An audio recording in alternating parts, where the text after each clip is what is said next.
Assalamu alaikum wa rahmatullahi wa barakatuh. YouTube, uh, YouTubers, YouTube viewers, and especially all my subscribers. Alhamdulillah, today I'm blessed to live into 15th of Rabi'ul Awal 1442, 1st November. Yeah, 1st November 2020, year of the pandemic. Uh, Before we go on, thank you very much, YouTube, for creating and allowing this beautiful and wonderful and amazing platform that we could share knowledge, information, and probably notes to those in need of knowledge. As far as my part is concerned, is more into applied environmental management and sciences. Hopefully, my target audience, whom most of who will be future leaders in this world. I'm referring to academicians, their vast number of students, our future capital resources, and I hope this knowledge would bring you into a higher level of environmental management much better than what we have today. Okay, before we go on, I would like to implore myself and all fellow Muslims to avoid watching my video if you are already in a mosque for the Friday prayers and Khatib is about to recite the khutbah, or you are already attending a religious lesson and sessions where ulama is opening some kitab of Muqtabar caliber to be explained before you. Please stop watching my video, at least for that moment of time, that session. Thank you very much. Now, as you know, this is another attempt that I'm going to make in view of probably um, for those who are already having a management system, regardless of which management system. It could be quality. That's the sound of ZX10R. Sorry. Merging. You may have already a quality management system, or you have a safety health management system like ISO 18000, etc. Or you already have an environmental management system and you want to merge all these systems in one system, one manual, one SOPs, set of SOPs. Now, what I'm trying to do is, I am an environmental person. I'm the environmental resource here, at least where I'm from. I'm not a safety health expert, but I learn from them. I have gurus, I have affiliates, I have lecturers who are good in health safety. I learned from them. And also, I'm not the expert in quality, but what I know is that ISO system has got a generic type of management model. So we will incorporate that into incorporate all this into that generic management system, whereby from my part I will discuss the environmental aspects and its associated environmental impact to this activity. So this video, we are going to view diesel transfer process, all right? And let us take a look how in that process, in that activity, concerns of environment, safety, and health are related. All right. So let's take a look. I have a picture to display before you. This is a picture taken during a diesel transfer from so-called the ISO tank, the diesel tanker lorry that comes to my client's premise.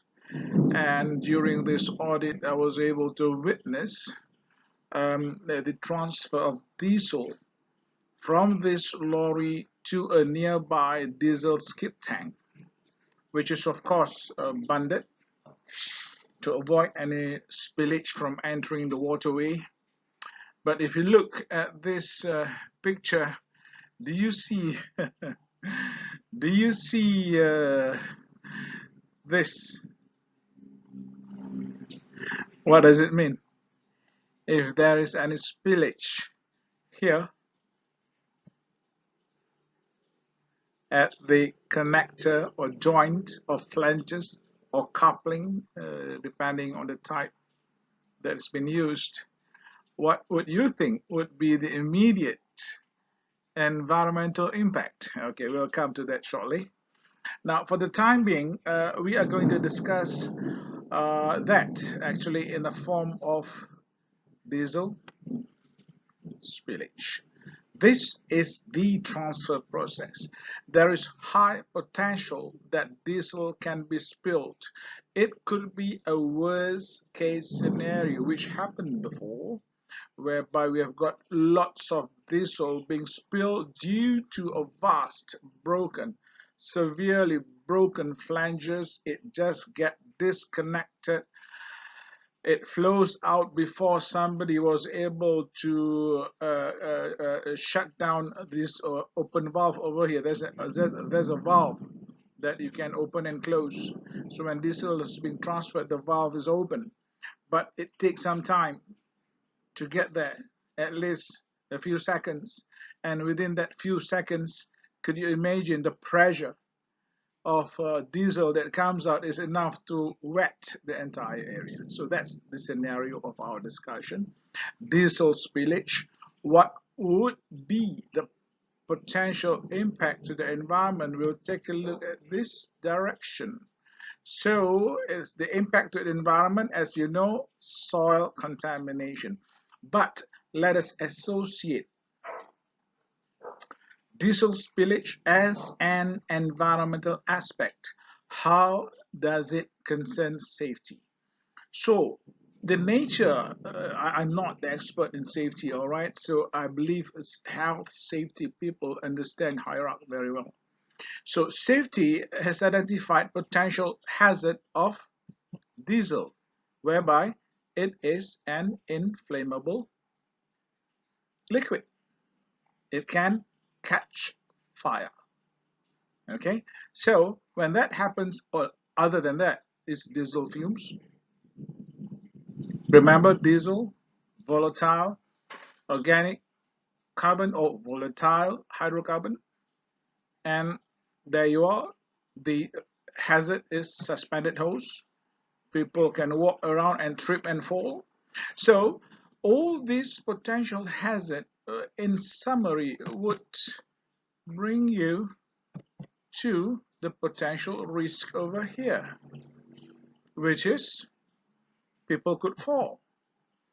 And the fumes can cause some form of anoxic conditions to workers working there.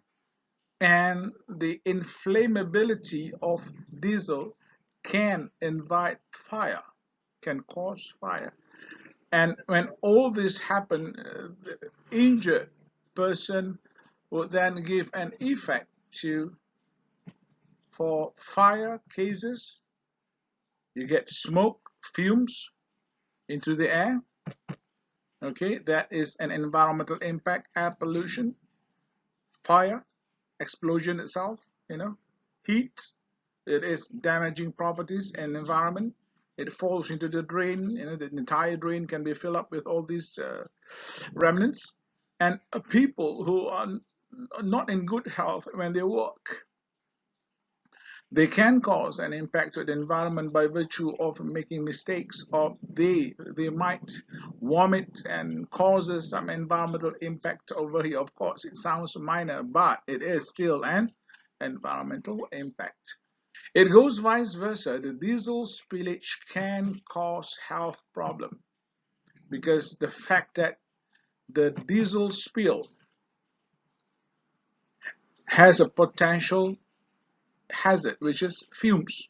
causes health problem, and people might be working in a anoxic condition or some form of experience, and when they work they might not be able to comply to safety procedures and may cause some form of spillage, may cause some form of accident, which may lead to an environmental impact due to that. So it goes in this direction and so on, vice versa. Is a cycle.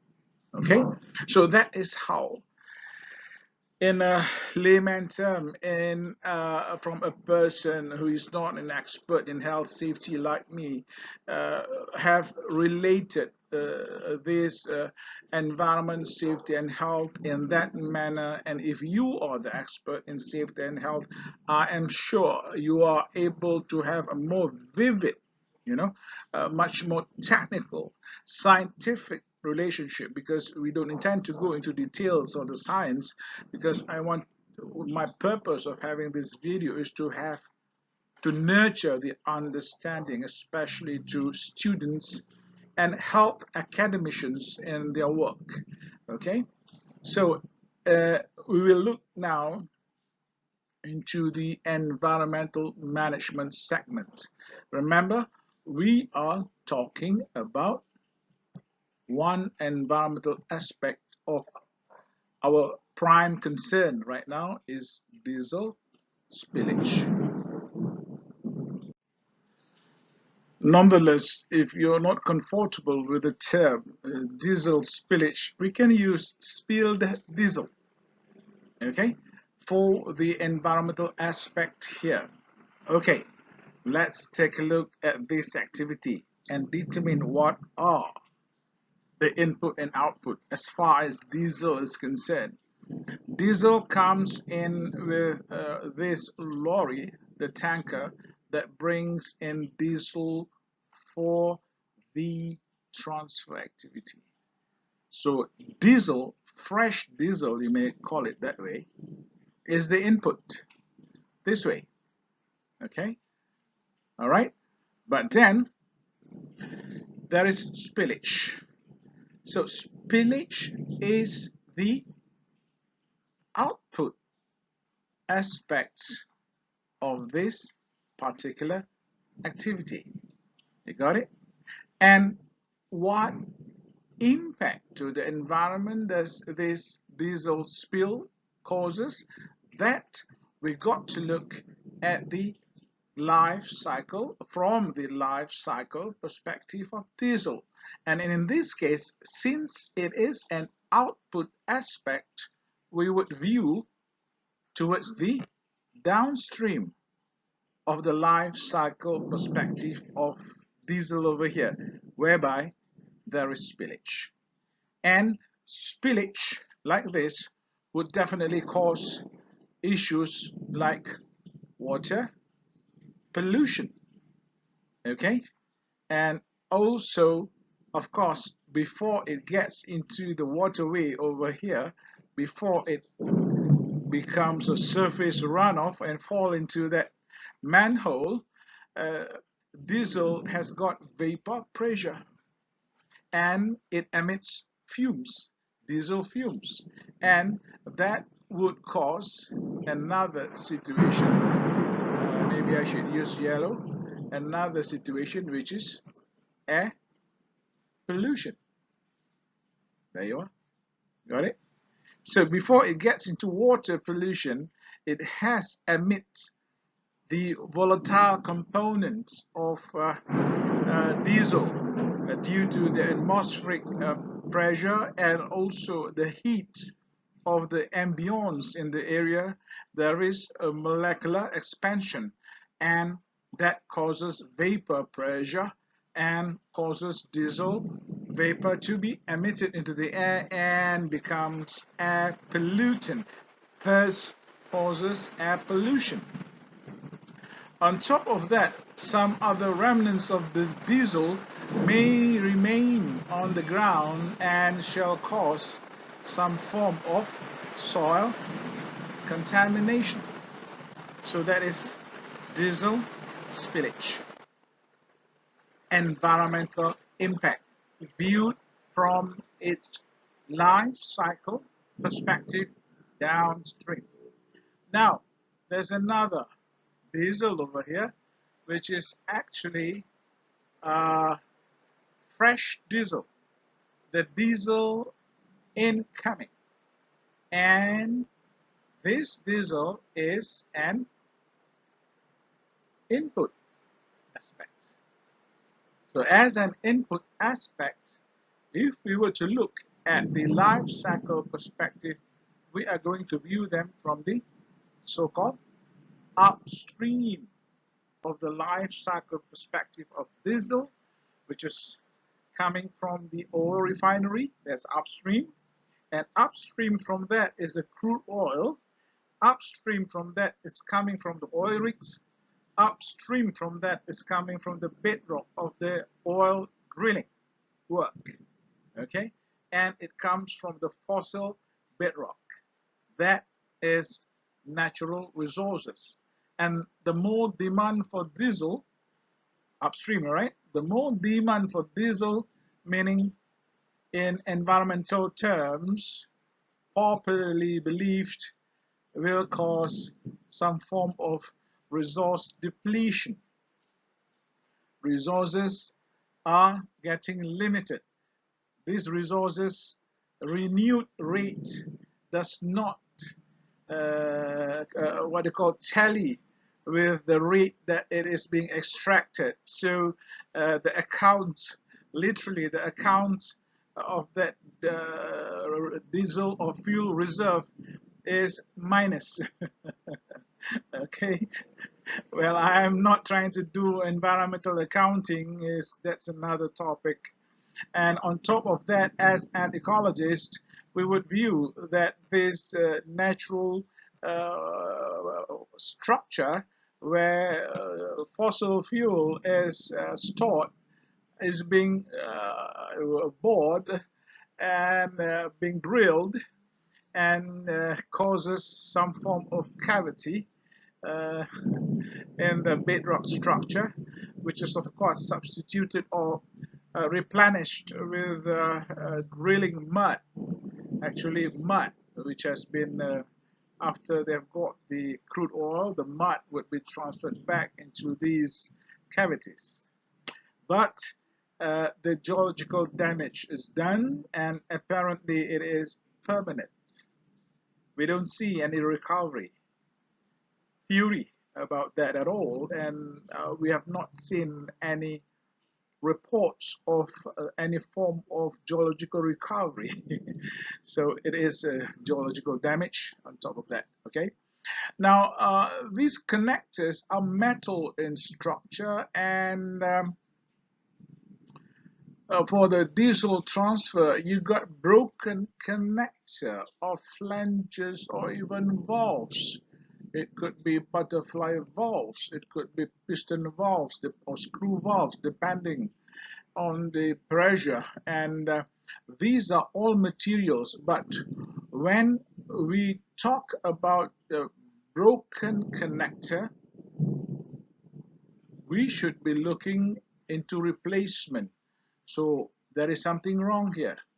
When it is a broken connector, we should view this as input aspect or output. Broken connector.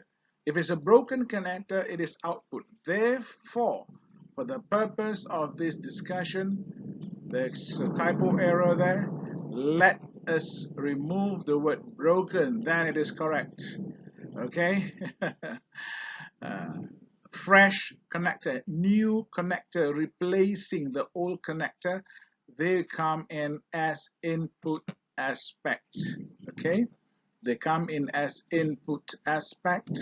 And what sort of environmental impact does it cause? Since it is an input aspect, we got to view them upstream of its life cycle perspective. So that upstream, the more demand for this metal connector or even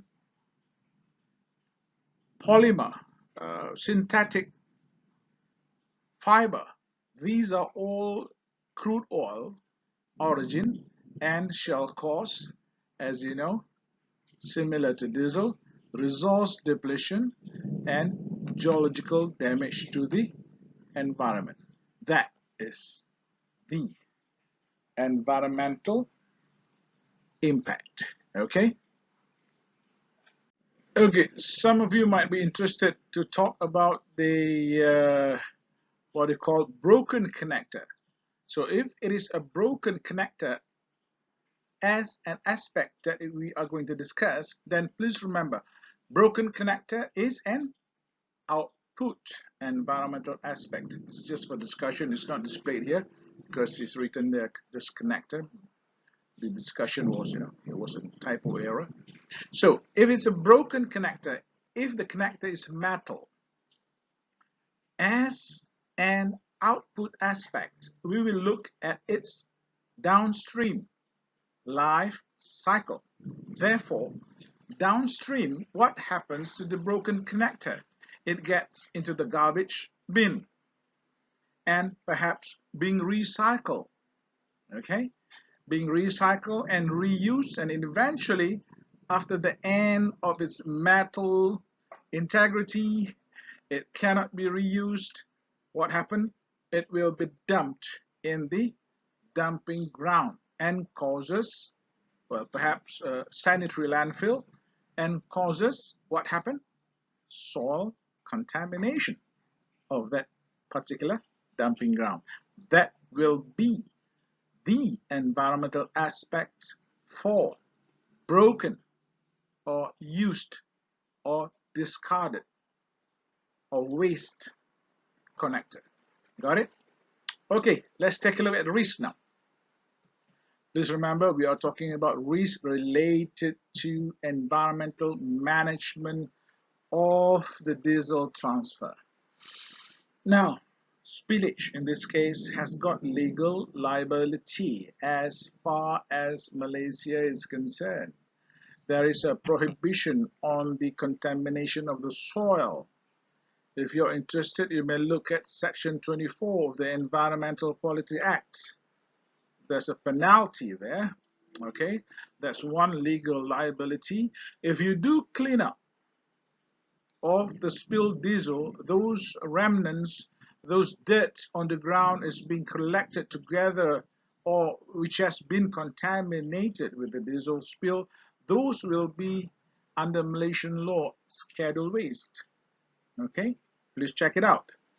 And another form of risk as far as environmental resource is concerned is we are losing material capital. It is a cost the company paid for the diesel, but it's spilled. And diesel is a natural resource, and we got to pay for it. So this is a loss of not only natural resource, but capital. It involves money. All right.